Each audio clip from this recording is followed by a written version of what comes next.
Helicopters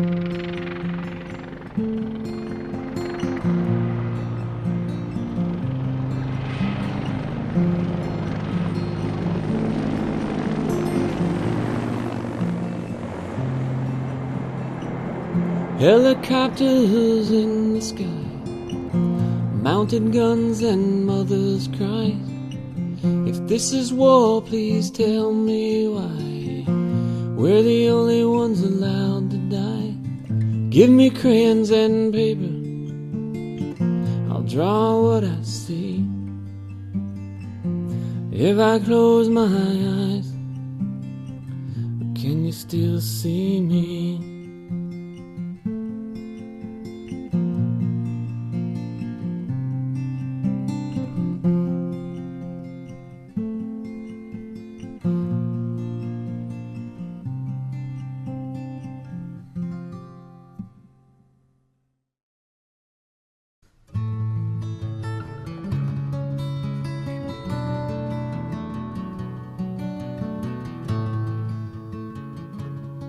I have been in practice since 1966. It was always a joy where the toddler at a year and a half comes in and runs around the room, and I got to chase him or her and talk to the mother and find out how he's doing, how much he's talking. I won't say I disliked working with older people, but I just so much preferred to work with children.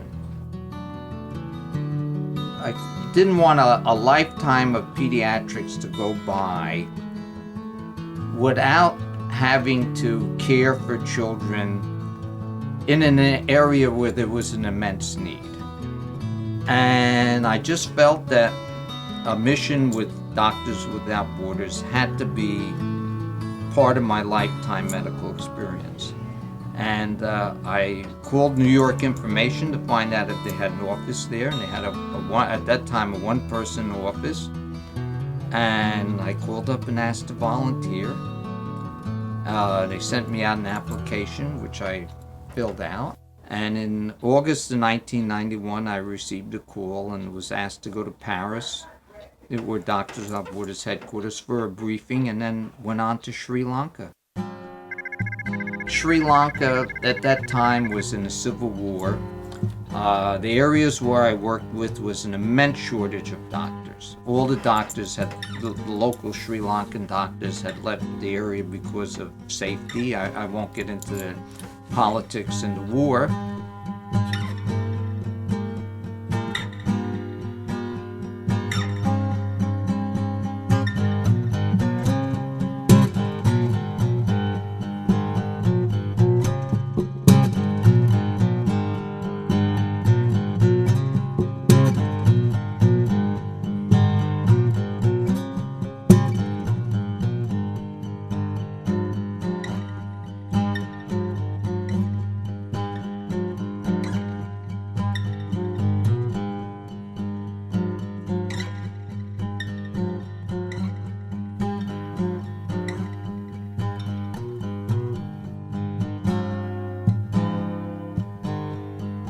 And I was in charge of a pediatric department of a very large hospital. And there was these broken down beds and these big black birds sitting in the hospital ward on the cribs. And they'd fly between patients and eat their food. That's how sanitary it was. This is a hospital, a government hospital. It was no adventure.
being a pediatrician, wanted to document through the eyes of a child what their life was.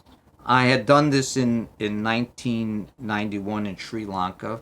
I mean, this is not new. I mean, it's been done going all the way back to the Holocaust. There are, drawings of children in the Nazi death camps. And they would just give me the drawing paper and said, draw whatever you want. Whatever comes into your mind. And you keep the crayons and you keep the pictures, but just give me back 5 or 6 to take back as a souvenir.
That war that I lived through for a year while I was there,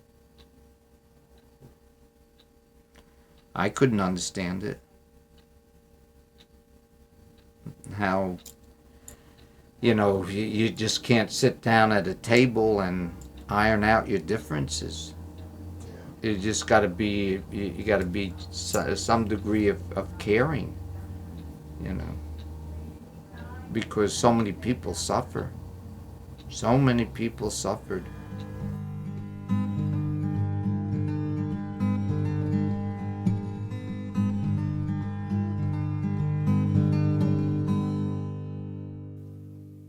I just asked, to go, if I could go on a mission again. And I received a call and they said, well, we're enlarging in Darfur and we need a pediatrician there. And I said, fine. And that was it. I knew about Darfur, and I knew about, the problem. The rebels felt that the people of Darfur were neglected, that they were discriminated against by the Arab government in Khartoum, and because of that, they started to fight back. The Khartoum government acted, let's say, inappropriately. With, bombing of villages, destroying villages, burning villages, the Janu, which means devil on a camel, coming in and doing all sorts of ugly things. Rape and the killing and destroying the villages, stealing anything of any value, rapes of women in front of their children, in front of their parents. Unbelievable atrocities. Kalma camp, where I spent the bulk of my time, when I arrived, had 45,000 displaced people. 2 months later, when I left, it was estimated they had 75,000.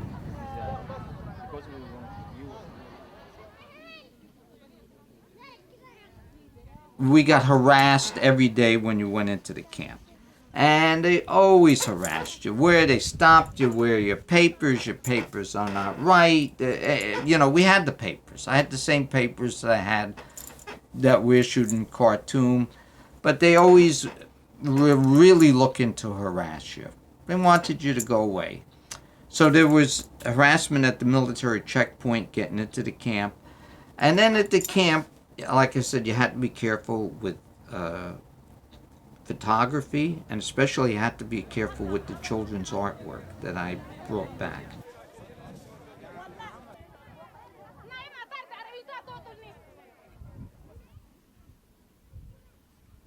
When no one was looking, I'd take pictures of the camps, of the patients, but always looking, make sure no one was around.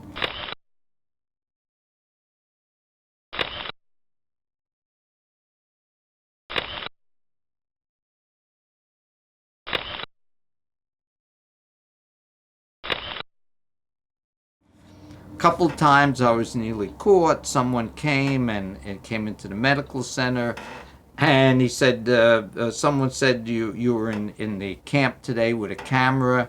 And I said, no, they're mistaken, because I always wore my stethoscopes around my neck. And I said, no, they were wrong. This is what they thought was a camera. And he looked and he said, okay. But a couple of times I was nearly caught taking pictures.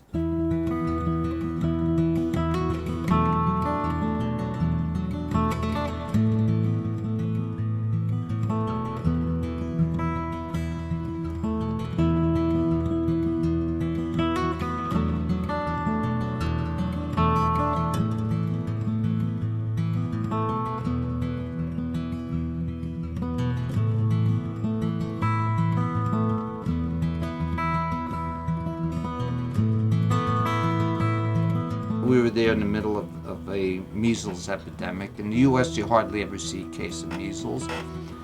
And measles is devastating to someone who's malnourished. And maybe 1 out of every 3, 1 out of every 4 with measles will die. And I can just picture this child with measles and a rash, and looking at him and examining him and seeing how sick he was, and just holding him and him dying in my arms. I can think of another child that probably had cerebral malaria, and because of the malnutrition and being overwhelmed, even though we started the appropriate treatment for cerebral malaria, having seizures right there, convulsions. We didn't have the medication or the facilities to terminate the seizures, and again, just holding her and just trying and keeping her mouth open so that she could breathe, and waiting for the seizure to end. And unfortunately, when it ended, she stopped breathing.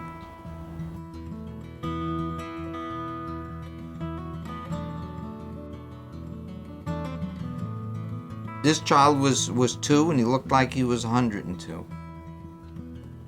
That was my statement when I first looked at him. And I mean, look at those sunken eyes. I mean, look at that look on his face. And I can only imagine the pain and suffering that this child is having. Because he's not just passing away gracefully,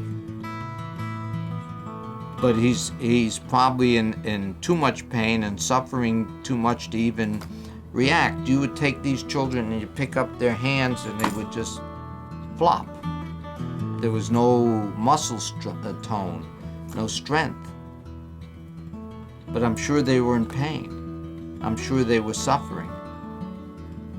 I'm sure they didn't have a peaceful passing away. The pictures, I could talk, but the pictures show. They show the thinness of this child's arm, her chest, her ribs, her older sibling. Just look at the look on her face. And this is a hospital. You see mats on the floor and just wood holding up a thatch roof, and this mother's face.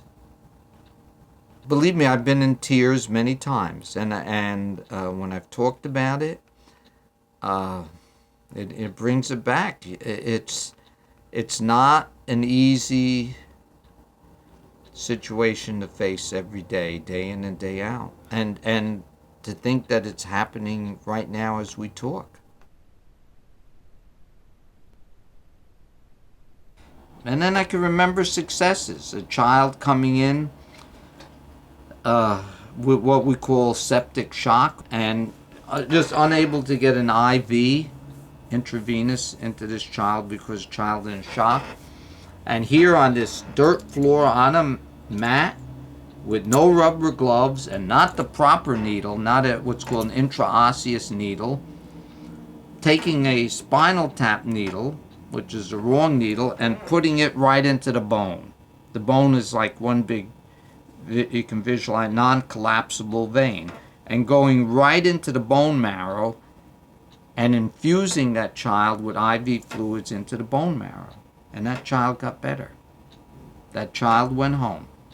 And I did that multiple times in Kalma camp.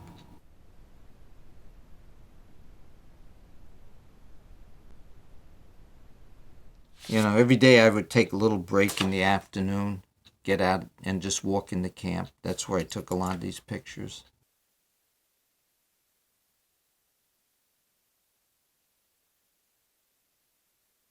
One of the places I discovered was Miriam's tea shop. In the middle of this mess, there was a structure, and she made tea and food. And I used to go in there and sit 10, 15 minutes and have a cup of tea or a cup of coffee. It was an afternoon escape. But everyone knew who I was. A lot of times I was wandering through, mothers would run to me holding a child and ask me to examine the child. So it wasn't truly an escape either. Because then I'd examine the child and bring him back to the center and treat them if they were sick.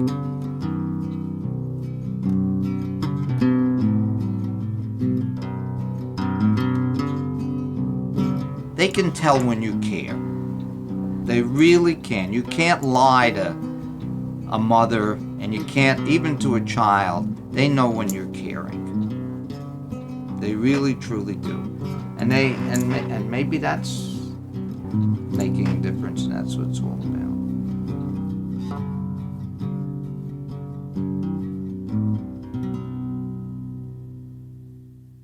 I would give the box of crayons out to take them out of my, I'd carry a few in my day pack, and I'd take out and I'd give the child a box of, had 25, 30 crayons in it, a little crayon box with 30, 40 pieces of drawing paper, and just ask him or her to draw and bring them back. And they would, when they came back, I took them very discreetly.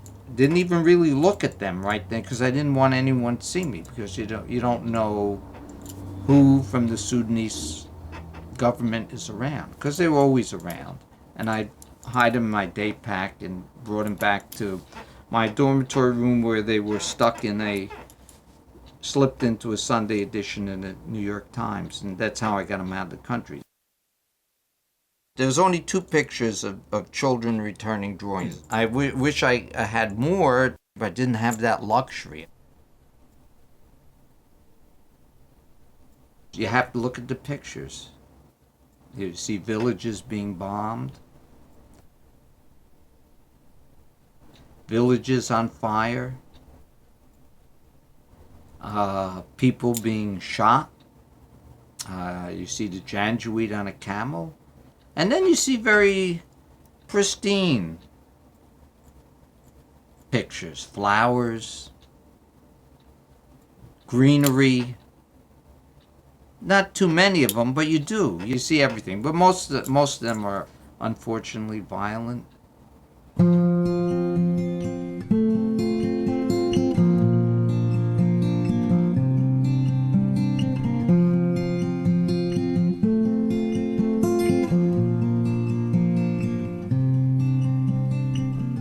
Helicopters in the sky, mounted guns and mothers' cries. If this is war, please tell me why we're the only ones allowed to die.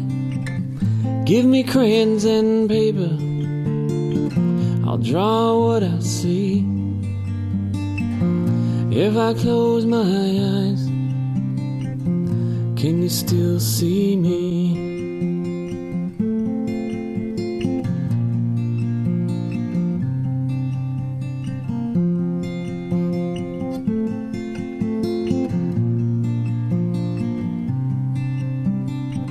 Again we all scatter at night, at daylight hope to reunite. Oh, the prayers I do recite, maybe we should all rewrite. Give me crayons and paper, and let me rest my head. Then I'll draw you pictures where nobody is dead.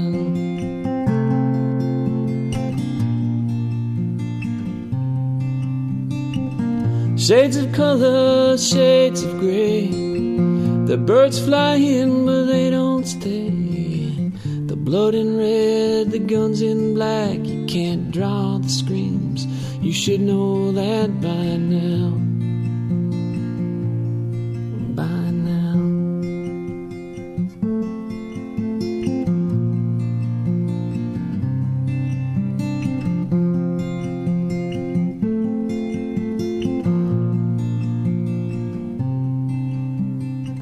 If I could draw you my eyes, so you could see from the inside, all the colors wouldn't collide.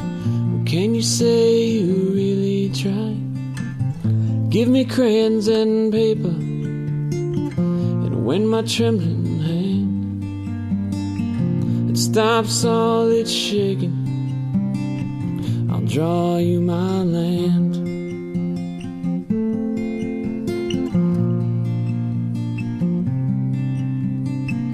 Shades of color, shades of gray. The birds fly in, but they don't stay. The blood in red, the guns in black. You can't draw the screams, you should know that by now. By now.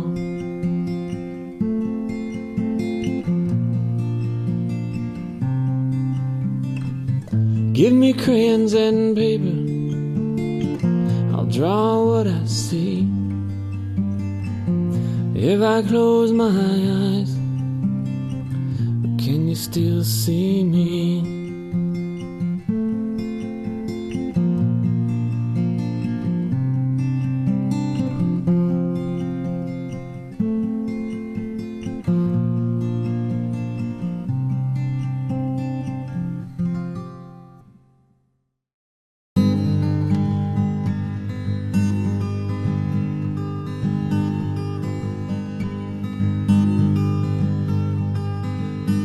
These children, they're the future, and if they can get some degree of education, they can come out and better themselves. Only maybe 1 out of every 10 children could go to school. Their children, they're being deprived, they're being robbed of their childhood, they're being robbed of their innocence, robbed of their education.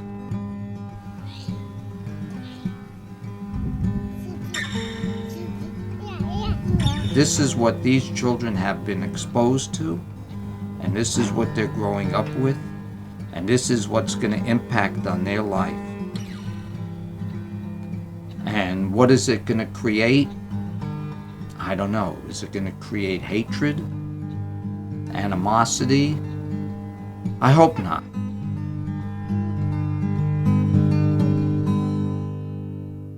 That's my favorite. She's a beautiful young woman with a smile. That's a success. That's what maybe it's all it's all about. Someone coming into the center with nothing and a sick child and going home with a child as well. And the smile on her face. I walked her home with my translator and we saw her hot.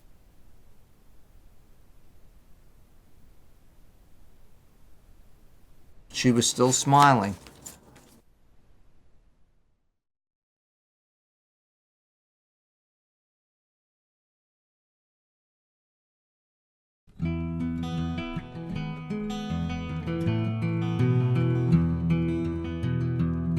They say, how can you go there and see the things you see without longing for something that you used to be?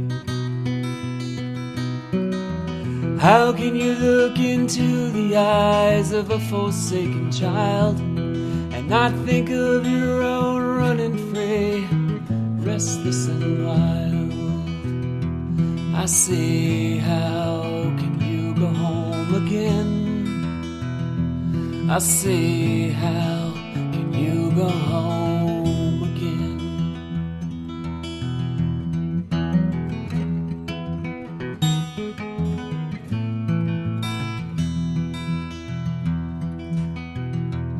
They say, how can you go out there and do the things you do and not slip into the madness of that never-ending doom? How can you daily find the courage to walk out into the fire? They say it's faith that moves the mountains, but what keeps you inspired? I say, how can you go home again? I say, how can you go home again?